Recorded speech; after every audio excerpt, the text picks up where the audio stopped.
Hello everyone and welcome back. तो आज शुरुआत करेंगे डे 23 की 30 डे वोकैब चैलेंज में। सबसे पहला वर्ड आपके सामने है विटी। विटी जो कि एक एडजेक्टिव है। देखिए, जब आप बात करते हैं विट्स की, तो विट्स क्या होती है? इंटेलिजेंस होती है। इसी से ही हम लोग एक ईडियम भी पढ़ते हैं, be at one's wits end. मतलब किसी का अपने विट्स के एंड पे पहुंचना, जिसका मतलब होता है बी कंफ्यूज्ड। कंफ्यूज्ड होना, उसको समझ नहीं आ रहा कि इस क्वेश्चन का क्या आंसर होगा या फिर इस प्रॉब्लम का क्या सॉल्यूशन होगा। ऐसी नाउन में हम पढ़ते हैं वर्ड विट। विट होती है ability to do anything.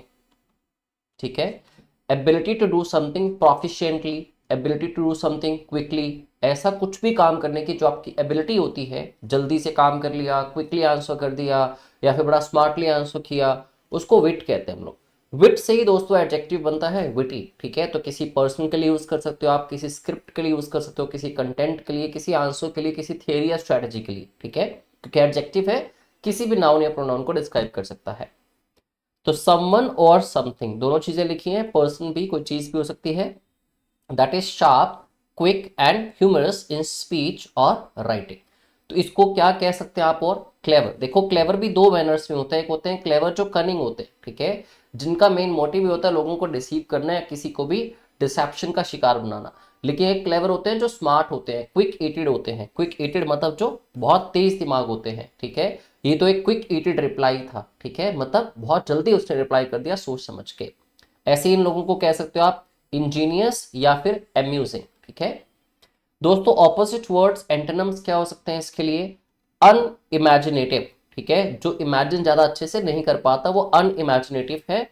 Boring है, मतलब वो अम्यूज नहीं कर रहा, अपनी बात से बोर कर रहा है उल्टा, तो बोरिंग हो गया, क्योंकि इसमें लिखा था that is sharp, quick, humorous. ठीक है, और यहाँ पे अम्यूजिंग है, तो अम्यूजिंग क्या होता है? एंटरटेनिंग। ठीक है, जो आपका इंटरेस्ट बिल्डअप करे, उसका उल्टा हो गया बोरिंग, सोलेम या फिर ब्लैंड। ठीक है, ब्लैंड मतलब फीका सा, कुछ इंटरेस्टिंग नहीं था उसकी बात में। ठीक है, तो हर विटी कमेंट्री, जो उसकी विटी कमेंट्री थी, मतलब अम्यूजिंग कमेंट्री जो थी, अम्यूजिंग के साथ ये सेंटेंस बनाया गया।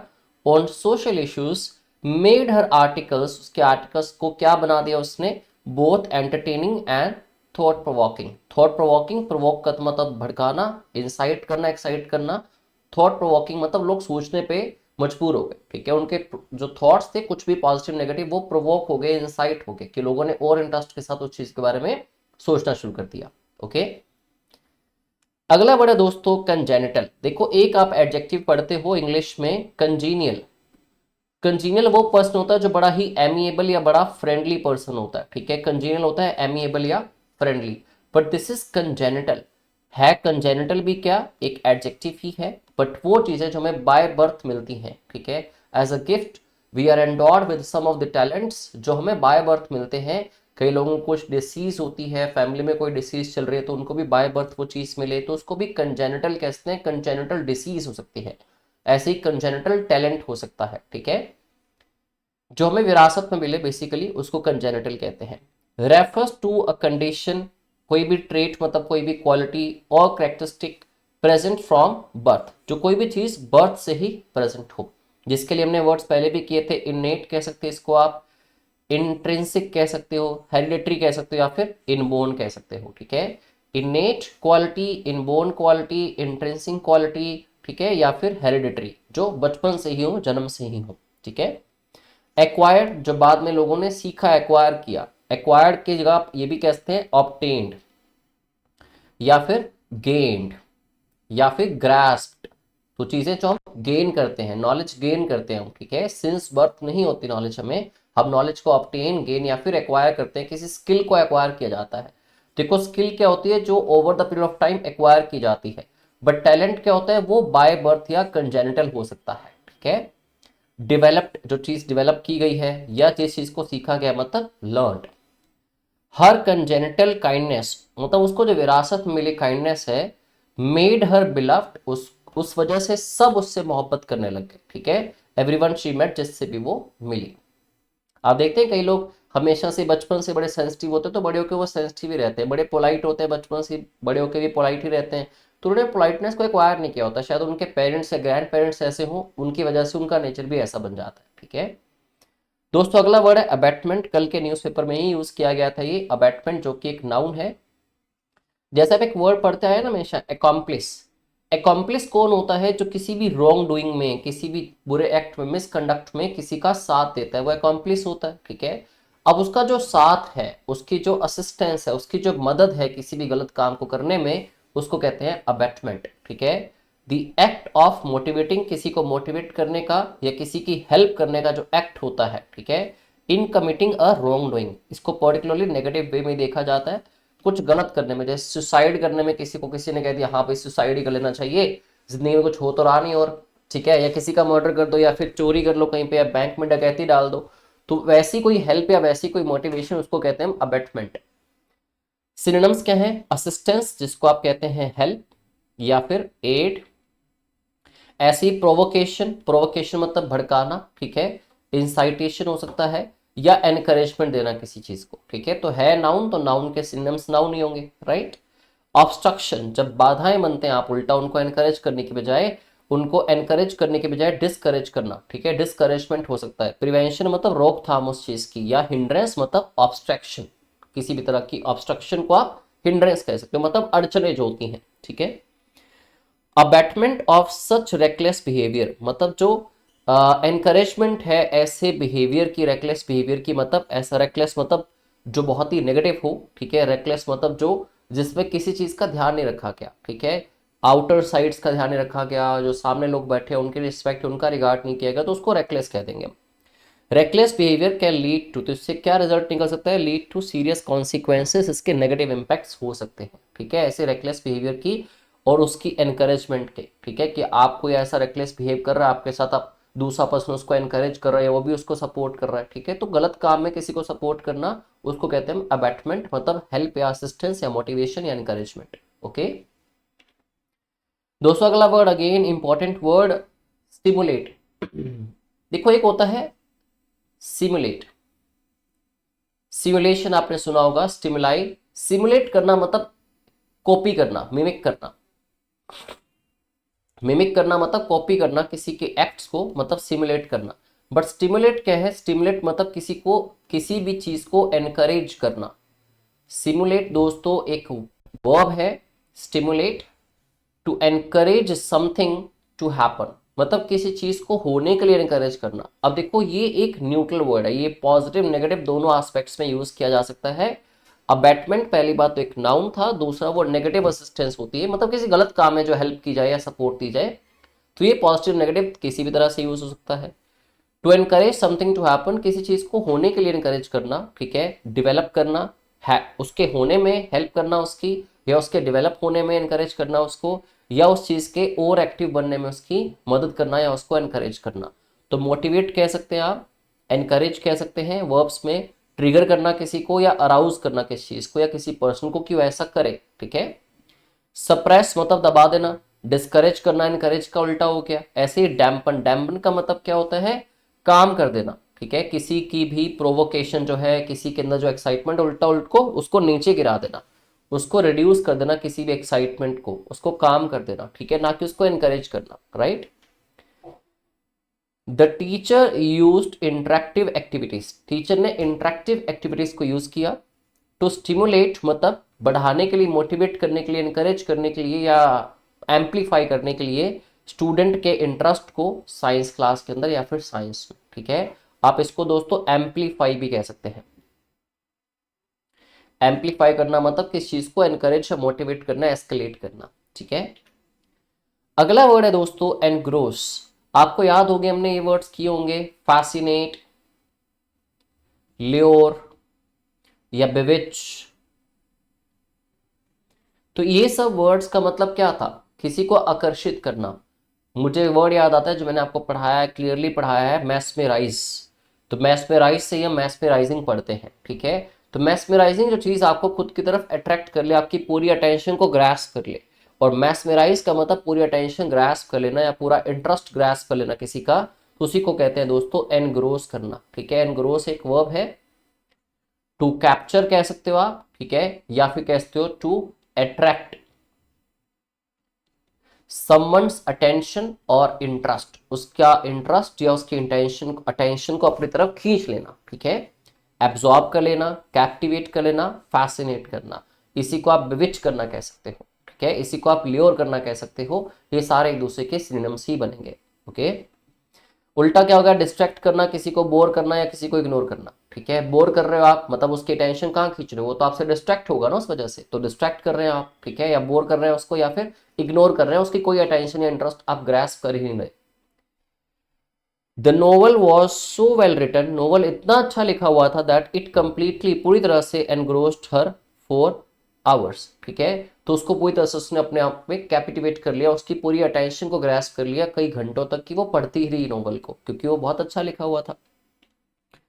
दोस्तों अगला वर्ड टाउट, ये भी कल के न्यूज़पेपर में ही यूज किया गया, द इंडियन एक्सप्रेस के अंदर। टाउट जो कि एक वर्ब है जिसका मतलब क्या है, किसी भी चीज को पब्लिकली प्रमोट करना बहुत ज्यादा, ठीक है। उसके पीछे मोटिव्स हो सकते हैं, टू पब्लिकली प्रेज और प्रमोट समथिंग, पब्लिकली किस चीज को प्रमोट करना या प्रेज करना, often with the intention of, किस इंटेंशन से, सेलिंग हो सके उसकी, या फिर गेनिंग सपोर्ट, या फिर उस चीज के लिए सपोर्ट मिल सके, ठीक है। तो उसको एडवर्टाइज करना कह सकते हैं, पब्लिसाइज करना कह सकते हो, प्रमोट करना, या फिर उसको एंडोर्स करना, या फिर उसके लिए आप यूज कर सकते हैं वर्ड प्रोपोगेट। प्रोपेगेट, प्रोपेगेट करने का मतलब ये क्या होता है, किस चीज को प्रमोट करना, उसको पब्लिसाइज करना, ठीक है, लोगों तक पहुंचाना उसको, उसको उसकी हाइप क्रिएट करना, उस प्रोडक्ट को हाइप करना भी कह सकते हो आप। तो हाइप करने का मतलब क्या, उसको बहुत एंडोर्स कर रहे हैं, ठीक है, स्पेशली या तो वो सेल हो जाए, लोग उससे अट्रैक्ट हो जाए, या फिर उससे कुछ एडवांटेजेस ली जा सके। जिसका उल्टा हो गया क्रिटिसाइज करना, या फिर डिस्पैरेज करना। डिस्पैरेज होता है किसी की तौहीन करना, जिसको आप डिग्रेड भी कह सकते हैं। डिस्पैरेज को आप डिग्रेड भी कह सकते हैं, किस चीज को डिफेम करना, ठीक है, कि ये तो बिल्कुल अच्छी नहीं है, उसकी वैल्यू कम कर देना, डी वैल्यू करना किस चीज को, या फिर डिनाउंस कर देना, ठीक है। तो ये सारे वर्ड इसके ऑपोजिट है, मतलब किस चीज की तवज्जो को कम कर देना है, उसको गिरा देना, तो उसके ऑपोजिट वर्ड हो गए डिनाउंस, डिस्पैरेज, डिग्रेड, डिफेम या फिर क्रिटिसाइज। तो ये न्यूज थी कल की। हर रोज एक्सपीरियंस हम लोग करते हैं, मोहाली से आते हैं जब। तो वंस टाउटेड, जो एक टाइम पे टाउट किया जाता था, बहुत प्रमोट किया जाता था, पब्लिसाइज किया जाता था, यह जिसकी प्रेज होती थी, once touted as the planned city of Punjab, जिसको प्लैंड सिटी ऑफ पंजाब के नाम से प्रमोट किया जाता था, मोहाली को, सॉरी, हैज टर्न्ड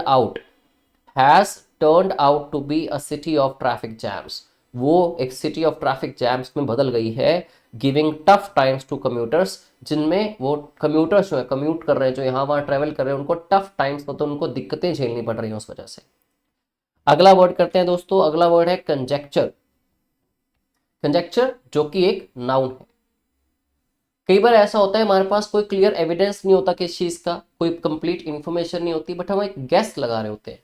गेस तो पता ही है सबको, है ना, हम एक गेस लगाते हैं, एक आइडिया लगाते हैं, ठीक है, अपना एक अनुमान लगाते हैं कि ऐसा होगा। तो हमारा एक ओपिनियन, एन ओपिनियन, या फिर हमारा कोई भी conclusion formed without complete information, जो बिना कंप्लीट इंफॉर्मेशन के हमने बनाया है, किसको आप एक गैस कह सकते हो, जो कि बेस्ड किस पे है, लिमिटेड एविडेंस के ऊपर, ठीक है। जिसको आप गैस कह लीजिए इसका सिनोनिम, या फिर अजम्पशन, आपने अज्यूम किया ऐसा, ठीक है, या फिर हाइपोथेसिस। हाइपोथेसिस क्या होते हैं, यही होते हैं कि आपने अपने हिसाब से अज्यूम करके, बिना किसी क्लियर एविडेंस के, बिना किसी कंप्लीट इंफॉर्मेशन के कुछ भी लिख दिया या कुछ भी कह दिया। इन शॉर्ट एन ओपिनियन, ठीक है, आपकी राय, कोई भी राय, लेकिन ऐसी राय जो बेस्ड है किस पे, इनकम्प्लीट इंफॉर्मेशन पे, ये लैक ऑफ एविडेंस पे। फैक्ट जो सच होता है, जिसको आप ट्रुथ कह सकते हैं। सर्टेनिटी मतलब श्योरिटी या प्रूफ, ठीक है, या एविडेंस कह सकते हो आप, मतलब ये गैस नहीं है, ठीक है, ये कोई आइडिया असम्पशन नहीं है, ये फैक्ट है, मतलब ये चीज डिटेल्ड लिखी हुई है, किसने किसने प्रूव भी कर रखी है।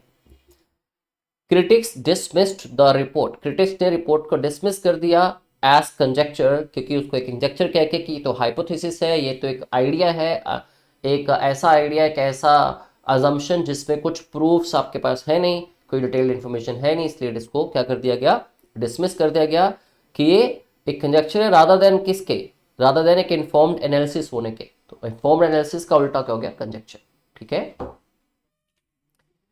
अगला वर्ड है दोस्तों फॉल आउट। फॉल आउट जो कि एक नाउन है। दी एडवर्स रिजल्ट्स और कॉन्सिक्वेंसेस, एडवर्स होता है दोस्तों नेगेटिव, ठीक है, या हार्मफुल, कोई भी हार्मफुल रिजल्ट्स या कॉन्सिक्वेंसेस, तो या तो इसको एडवर्स रिजल्ट्स कह सकते हो या फिर आप कॉन्सिक्वेंसेस ही सीधा कह सकते हैं, क्योंकि कॉन्सिक्वेंसेस नेगेटिव इंपैक्ट्स के लिए यूज होता है। किस चीज का? ऑफ अ पर्टिकुलर इवेंट या एक्शन, किसी के एक्शन का एक कॉन्सिक्वेंस क्या हो सकता है, मतलब उसको फॉल आउट कहेंगे। आफ्टर मैथ मतलब उसका बाद का जो निकल कर रिजल्ट आया, या रिपरकशन आपने वर्ड सुना होगा बहुत बार, या उसका रिजल्ट। ठीक है, आप इसको उल्टा क्या कहेंगे? कॉज, मतलब इंपैक्ट क्या होता है और उसके पीछे कारण क्या है, तो कॉज उल्टा हो गया, रिजल्ट उसका अलग हो गया। ठीक है, अब जैसे मान लो हम बात करते हैं आज ग्लोबल वार्मिंग की, तो हम जैसे बात करें कि ग्लोबल वार्मिंग के कॉजेस क्या क्या होंगे। ग्लोबल वार्मिंग का सबसे बड़ा कॉज क्या है? Burning of fossil fuel. लेकिन इसका इम्पैक्ट क्या होगा, इसका रिजल्ट क्या निकल के आएगा? इसका रिजल्ट होगा कि हमें बहुत ज्यादा टेम्परेचर जो राइज इन टेम्परेचर से वो बियर करना पड़ेगा। तो कॉज अलग है, इम्पैक्ट उल्टा है, तो आपस में उल्टे हो गए। ठीक है, कॉज ओरिजिन कहां से पैदा हुई ये चीज, या फिर उसका सोर्स क्या था। ओके, ये इसके ऑपोजिट वर्ड्स बन गए। द इकोनॉमिक फॉल आउट, मतलब इकोनॉमिक जो कॉन्सिक्वेंसेस है, ठीक है, ऑफ द पेंडेमिक, पेंडेमिक के बाद जो देखी गई, वॉज फेल्ट वर्ल्ड वाइड, उसको पूरी दुनिया में फील किया गया, पूरी दुनिया ने उसको एक्सपीरियंस किया, जो कॉन्सिक्वेंसेस थी किसकी? पेंडेमिक की। ओके, इकोनॉमिकली बात करी इन्होंने, स्पेशली इकोनॉमिक, जो इकोनॉमी पे काफी इंपैक्ट पड़ा। अगला वर्ड है दोस्तों ब्रेक डाउन, जो कि अगेन एक नाउन है, जिसको एक कंप्लीट फेलियर कह सकते हो आप। ठीक है, फेलियर ऑफ अ सिस्टम, किसी सिस्टम का फेलियर, मतलब किसी सिस्टम में ब्रेक डाउन आया, किसी रिलेशनशिप में ब्रेक डाउन आया, किसी प्रोसेस के अंदर ब्रेक डाउन आया। ठीक है, कोलैप्स या मैल फंक्शनिंग, फंक्शनिंग का उल्टा हो गया मैल फंक्शनिंग, मतलब वो चीज अब फंक्शन नहीं कर रही अच्छे से प्रॉपरली, या डिस्ट्रप्शन आई है उसके अंदर। ठीक है, खलबली मच गई है। सक्सेस कामयाबी, ऑपोजिट वर्ड हो गया। स्टेबिलिटी मतलब किसी तरह की उसके अंदर क्या है? कोलैप्स नहीं है, किसी तरह की डिस्ट्रप्शन नहीं है, स्टेबिलिटी है उसके अंदर। या फंक्शनैलिटी है, मेल फंक्शनिंग का उल्टा हो गया फंक्शनैलिटी। ठीक है, हर सडन इमोशनल ब्रेकडाउन, अचानक से आया उसका इमोशनल ब्रेकडाउन जो था, फेलियर था, मतलब वो चीजों को नहीं झेल पा रही होगी, तो ब्रेकडाउन आया उसकी लाइफ में, इमोशनल ब्रेकडाउन था कि अब वो जितना भी स्ट्रेस है, जितना भी बर्डन है, उसको कैरी नहीं कर सकती, या फिर उसको साथ लेके जी नहीं सकती। Was the result of what, किसका रिजल्ट था वो? ऑफ मंथ्स ऑफ स्ट्रेस, कई महीनों के स्ट्रेस का। तो लास्ट में ब्रेकडाउन आ गया, मतलब फंक्शन करना बंद कर दिया उसके ब्रेन ने, या वो फेलियर मिला उसको एक। ठीक है दोस्तों, अगला वर्ड है वेरासिटी। देखो एक होता है वोरासिटी, ये है VORA, मैंने आपको वर्ड पढ़ाया था वोरेशियस। तो वोरेशियस कौन होता है? दो मीनिंग होते हैं। वोरेशियस एडजेक्टिव है, या तो जो बहुत ज्यादा एंथुसियास्टिक या पैशनेट पर्सन है उसको आप कहते हैं वोरेशियस, या फिर एक ऐसा पर्सन जो बहुत खाता है, बिग ईटर, उसको भी क्या कहते हैं? वोरेशियस ईटर या वोरेशियस ड्रिंकर। तो उसका नाउन क्या होता है? वोरासिटी, मतलब आपके अंदर जो एक इच्छा उठती है बहुत खाने पीने की, उसको वोरासिटी कहते हैं। आपके अंदर जो पैशन या एंथुसियाज्म होता है वो वोरासिटी होती है। बट वेरासिटी क्या है नाउन ये भी। वेरासिटी का मतलब क्या है? The quality of being truthful और एक्यूरेट, कि अगर मैं कहता हूं इस तुम्हारी बात में वेरासिटी बहुत है, मतलब इसके अंदर जेन्युइननेस बहुत है। ठीक है, इसके अंदर एक्यूरेसी बहुत है, और इसके अंदर क्वालिटी एक्यूरेट होने की है। तो वेरासिटी मतलब एक्यूरेसी। जैसे मैं कहूँ कि न्यूज़ की वेरासिटी चेक कर लेनी चाहिए उस पर विश्वास करने से पहले। जो आजकल हम व्हाट्सएप पे, फेसबुक पे न्यूज़ देख लेते हैं, ऐसे कुछ फेक न्यूज़ बनाई होती हैं, तो उनकी वेरासिटी चेक करनी चाहिए, उनकी एक्यूरेसी या उनकी ऑथेंटिसिटी या उनकी जेन्युइननेस चेक की जानी चाहिए। ऑथेंटिसिटी मतलब उनकी रियलनेस या उनकी जेन्युइननेस।